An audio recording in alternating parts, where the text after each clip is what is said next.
Once upon a time, in the village of Ako, there lived a farmer named Inamdi and his wife Amaka. After 2 years of marriage, God blessed them with two daughters named Ngozi and Kaima. Ngozi was the elder sister of Kaima, but Ngozi was not as beautiful as Kaima. Kaima was a very beautiful lady, and she is the pride of her mother. Her beauty makes all the young men in the village to be drawn to her. She had so many suitors asking for her hand in marriage, but she refused to accept their proposal.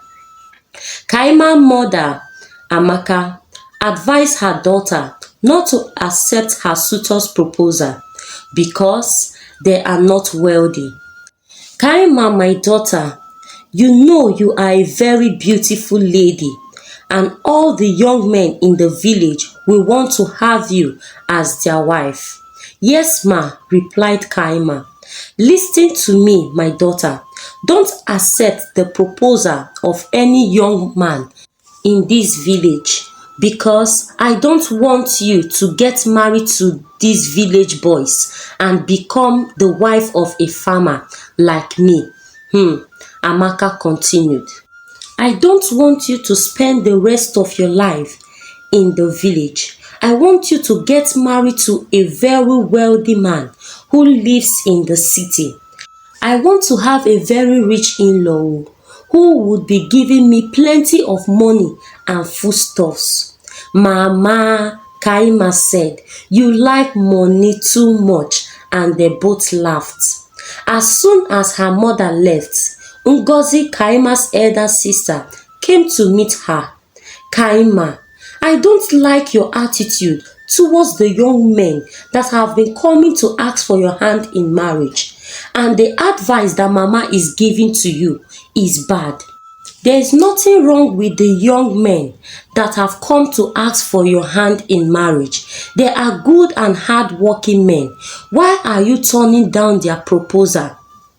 Kaima shouted at her sister. Ngozi, if you know how to be a good wife, why are you not yet married? What stopped you from getting married to one of the poor men in the village? But as for me, Kaima, I'm too beautiful to get married to a local champion, Kaima said and left her sister. In the evening of that day, Kaima went to visit her friend Ada. Ada said to Kaima, why are you rejecting the suitors who came to ask for your hand in marriage? I even heard you rejected the proposal of Chibike. Chibike is a very hard-working young man and also very handsome. He is the dream of every young lady in this village. Kaima told her, I don't want to get married to a village farmer. I want to get married to a very wealthy man who stays in the city. I'm tired of this village and I want to go to the city. Ada said, okay, just be very careful. At midnight, Kaima's father, Nnamdi, could not sleep.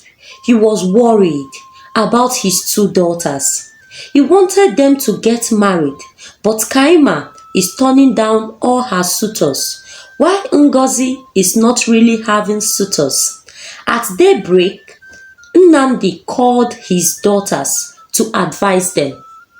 He said to Kaima, Kaima, my daughter, why don't you want to accept the proposal of one of the suitors that came to ask for your hand in marriage? She said, Papa, I don't want to marry a farmer like you. I want to get married to a wealthy man that lives in the city. Nnamdi said, make sure no dear, you this girl.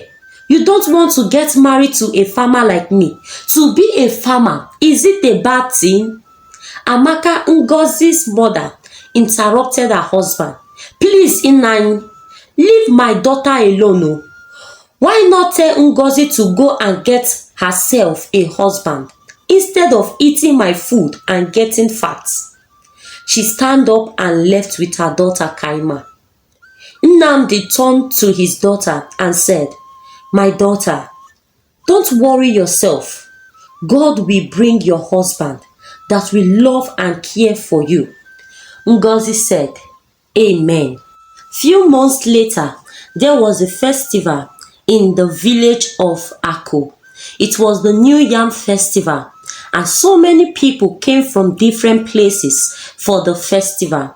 Nnamdi and his household attended the festival. Kaima and Ada was discussing when a car stopped in front of them, and a very tall, handsome young man came out from the car and greeted them. He asked to see Kaima privately, so Ada excused them. He said, "My name is Emeka. I stayed in the city and I'm from the neighboring village. I just came to attend the festival." Kaima said, "Oh, that's nice. I'm Kaima." They exchanged greetings. Few days later, Emeka told Kaima of his intention to get married to her. She was very happy and she accepted because it have always been her dream to get married to a wealthy man. Kaima took Emeka to her parents to introduce him to them. When they got to Nnamdi's compound, Kaima called out her mother, "Mama, Emeka is here." Amaka came out and welcomed Emeka. She said, "My son, welcome. How are you doing?" "Fine, ma," Emeka said. "Please come and sit down." Amaka called her husband. "Nnai, come o. Kaima's husband-to-be is here." Nnamdi came out and Emeka greeted him and they exchanged greetings. Emeka told Nnamdi of his intention to marry Kaima. Nnamdi was very happy, but he was slow to conclusion because he just met Emeka and he don't know his background because Emeka is not from Ako. But Amaka called her husband privately to talk to him to accept Emeka. She said, "Nnai, please, I want to beg you, don't stand in the way of my blessings. Emeka is a very rich man and he will be able to take care of me and my daughter. Don't spoil this blessing for me o." Amaka warned her husband. Nnamdi hold his peace. He don't want any problem from Amaka. 2 weeks later, Emeka came with his people to pay Kaima's bride price. After the marriage ceremony, Kaima went with her husband to the city. Few days later, Ngozi, Kaima's elder sister, came home with a young man. She introduced the man to her mother as the man she wants to marry. Her mother looked at the man from head to toe and told the man, "Welcome." She then asked the man, "How did you come? Did you come with a car?" Ngozi looked at her mother and frowned, but the young man smiled and replied, "No, ma, I came with my legs." Amaka laughed mockingly and told the man, "Hey, yeah, leggedies Benz. It is okay. You are welcome. Since my daughter has agreed to marry you, it is not me and you that will live together. She can drink garri with you. Ngozi, take him to your father. He is the one that will tell you what to do." Ngozi thanked her mother and left with her fiancé. Ngozi have already explained to Ikem how her mother behaved, and so he was not offended by her subtle mockery. Ngozi got married and left the village with her husband. Her mother will not stop talking how Ngozi disappointed her by marrying a poor man, and the wedding was even done indoors because the man could not afford to throw a big party. Ngozi did not mind and was relieved to finally leave the village with her husband.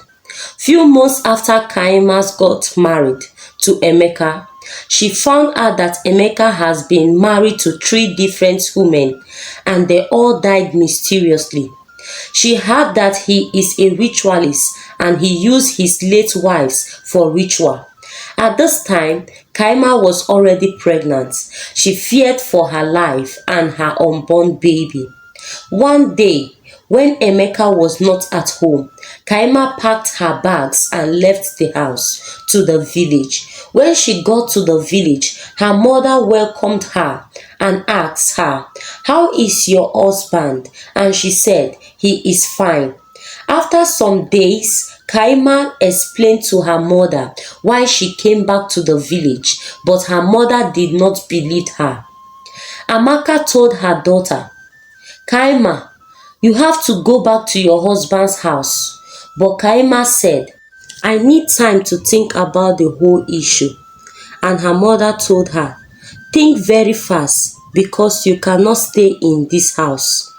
Nnamdi said, "Don't go back to Emeka. It's better you stay in this house than to be used for ritual." Few months later, Nnamdi was outside the house, relaxing in the cool of the evening, when a car drove into the compound. He was surprised and curious to know who it was. The car door opened and a pregnant woman came out of the car. It was Ngozi and her husband. Nnamdi was very happy to see them. Because of the noise, Amaka and Kaima came out of the house to see who it was. They were shocked to see Ngozi and her husband with a car. Amaka asked, "Who owns this car?"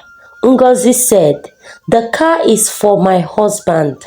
Amaka was speechless. Nnamdi, with happiness, ran and hugged his son-in-law and said, "My son, you are welcome.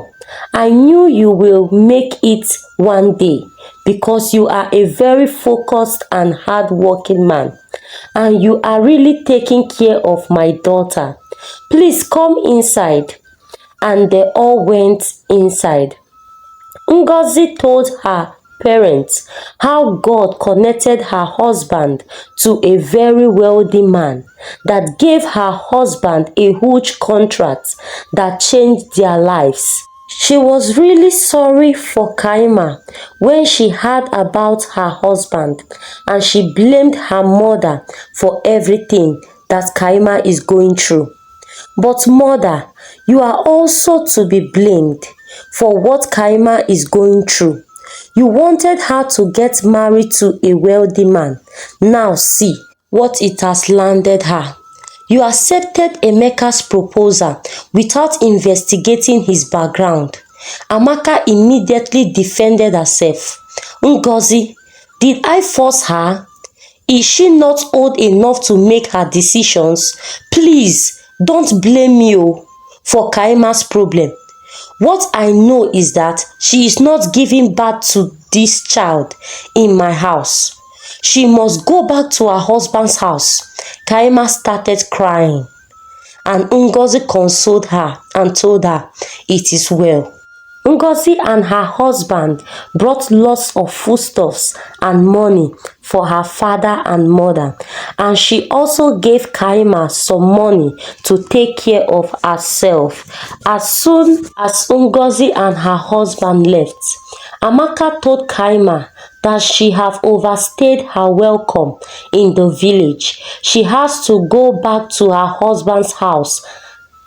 Nnamdi did not say anything because he don't want any problem from Amaka. The next day, Kaima packed her bags to return back to the city. When she got to the gate of her husband's house, she knocked, and the gateman opened the gate. When the gateman saw her, he greeted her, "Madam, good afternoon." She replied, "Good afternoon." And she asked, "Where is my husband?" And he replied, "Madam, 2 weeks ago, some policemen came here and arrested Oga. Kaima shouted, "Chimo!" And she started crying and lamenting. "What have I done to myself?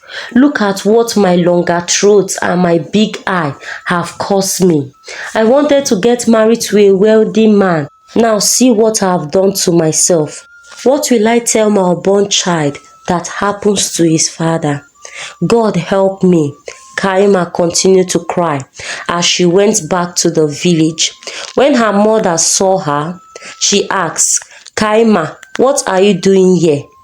With tears in her eyes, she explained to her mother all that has happened to Emeka. Her mother felt pity for her and consoled her. Few minutes later, she went into labor and was rushed to the hospital. On getting to the hospital, she gave birth to a bouncing baby boy.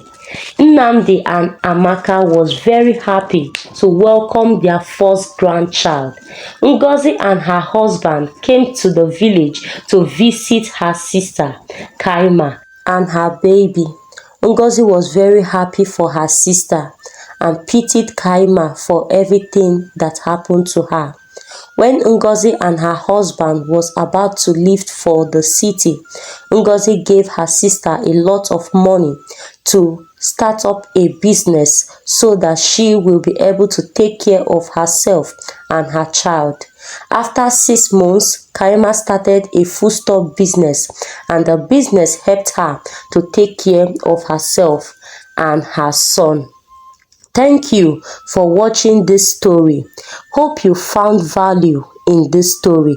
Please share with us in the comment section what moral lesson you learned from this story, and also let us know which country you are watching from, and give this video a thumbs up.